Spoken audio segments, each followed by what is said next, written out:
केंद्रीय गृह मंत्रालय ने 17 अप्रैल 2020 को कोरोना वायरस कोविड-19 लॉकडाउन के कारण भारत में फंसे सभी विदेशी नागरिकों के सामान्य और ई-वीज़ा की अवधि बढ़ाकर 3 मई तक कर दी है। केंद्र सरकार के अनुसार वीज़ा अवधि के विस्तार के लिए किसी से कोई फीस भी नहीं ली जाएगी।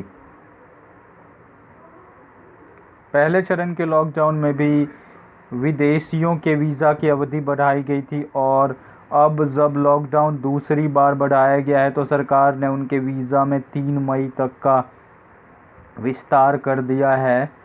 सरकार के अनुसार राजनयिकों और संयुक्त राष्ट्र के अधिकारियों के अतिरिक्त उन सभी विदेशी नागरिकों का वीज़ा 3 मई तक निलंबित रहेगा जिन्हें इस अवधि में भारत आना था।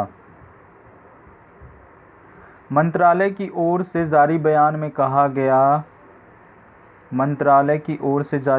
कहा गया है कि उन सभी विदेशी नागरिकों के सामान्य और ई-वीज़ा 3 मई की मध्य रात्रि तक के लिए बढ़ाए जाते हैं जो दुनिया भर में कोरोना वायरस संक्रमण फैलने के कारण भारत सरकार द्वारा यात्रा पाबंदी लगाए जाने की वजह से यहाँ फंसे हुए हैं। मंत्रालय ने कहा कि साथ ही जिनका वीज़ा 1 फरवरी मध्यरात्रि से 3 मई मध्यरात्रि के बीच समाप्त हो रहा है या फिर समाप्त हो गया है, उनकी वीज़ा अवधि भी बढ़ाकर 3 मई की जाती है। केंद्र सरकार ने कहा है कि विदेशी नागरिकों की वीज़ा अवधि उनकी ओर से ऑनलाइन आवेदन मिलने के बाद ही बढ़ाई जाएगी।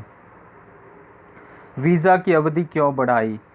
प्रधानमंत्री नरेंद्र मोदी ने 24 मार्च को 21 दिनों के लिए देशव्यापी लॉकडाउन की घोषणा की थी जिसकी अवधि 14 अप्रैल को समाप्त हो रही थी। प्रधानमंत्री ने देश में कोरोना के बढ़ते प्रकोप को देखते हुए 14 अप्रैल को लॉकडाउन को 3 मई तक आगे बढ़ाने का घोषणा किया। लॉकडाउन की वजह से बहुत सारे विदेशी नागरिक भारत में फंसे हुए हैं। लॉकडाउन की वजह से सभी प्रकार की यात्री उड़ानों पर फिलहाल ब्रेक लगा हुआ है, इसलिए केंद्र सरकार ने विदेशी नागरिकों के वीज़ा का विस्तार करने का फैसला किया है। भारत में कोरोना का कहर। स्वास्थ्य मंत्रालय के अनुसार देश में कोरोना संक्रमितों की संख्या 14,792 जा पहुंची है। अब तक कोरोना से 2014 मरीज ठीक हो चुके हैं। देश में अब तक 488 लोगों की कोरोना से मौत हो गई है।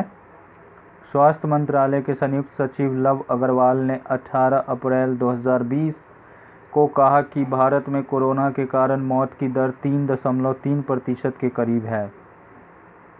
कोरोना दुनिया के लिए एक महामारी। कोरोना वायरस की बीमारी दुनिया के लिए महामारी बन चुकी है। मीडिया रिपोर्ट्स के अनुसार इस बीमारी से दुनिया में 22 लाख से अधिक लोग संक्रमित हैं जबकि 1.5 लाख से अधिक लोगों की मौत हो चुकी है। कई देशों में इस बीमारी का इलाज खोजने के लिए शोध हो रहे हैं। Thank you. Please subscribe the channel and like and share the video with your family and friends. जय हिंद, जय भारत।